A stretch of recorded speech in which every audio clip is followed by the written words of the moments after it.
as I was saying, that was probably the extent to which I'll be able to communicate with you at BSL today. I was very fortunate, alongside two of my ministerial colleagues, Aileen Campbell, who is the Minister for Public Health and Sport, and also Maureen Watt, who is the Minister for Mental Health, to have a BSL awareness session from Deaf Action last week, in which we were able to see a video of Deborah talking about her own circumstances and also issues affecting the deaf-blind community. It was extremely worthwhile, and I think also very important that ministers such as myself, who will be lead responsibility for BSL, and also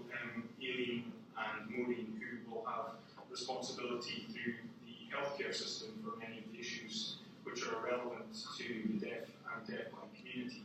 took the time to understand a little bit more about BSL and the deaf and deaf-blind community and the issues that affect individuals within those communities. That said, one awareness raising session is not going to make me an expert. I'm fully aware of that, and that is why groups such as this are so crucially important as we look to bring forward the first national plan as a result of the BSL Act being passed. I was privileged to be in the chamber when the Act was passed, and among what I think were many momentous occasions during the last session of the Parliament,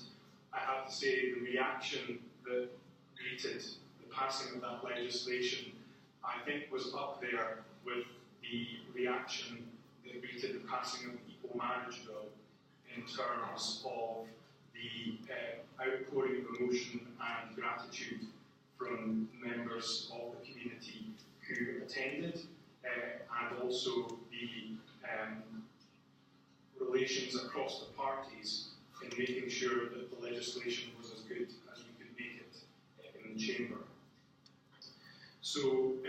as Deborah has indicated, unfortunately I cannot be with you for the whole of the morning. I will have to leave at the end of my discussion with you, but that, I think, shouldn't be the end of our engagement, and I am keen to come back to future meetings, perhaps not to address you, but certainly to hear what discussions are taking place. So please do continue to keep me informed of when the meetings are taking place, and I will look to ensure that I can come back and hear from you, because I think it's really important for me as the Minister with lead responsibility to build as good a relationship with yourselves as possible. That will help ensure that the plan that we take forward is realistic and achievable, but also that when we are looking at the wider priorities of the government, we can ensure that the views and interests of the deaf and deaf-blind communities are properly considered and properly represented. So I want you to view me as much as